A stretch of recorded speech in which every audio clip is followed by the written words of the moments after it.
Hi friends, சுருன்னு mutton மிளகு மசாலா எப்படி பண்ணுறதுன்னு பார்க்கலாம்.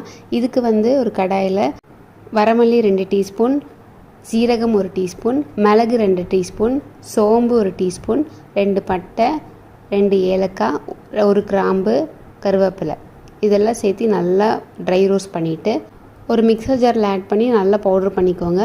கரண்ட் இல்லை அப்படிங்கிறதுனால நான் அம்மியிலே பொடிச்சிட்டேன். குக்கரில் மட்டன் ஆட் பண்ணிக்கலாம்.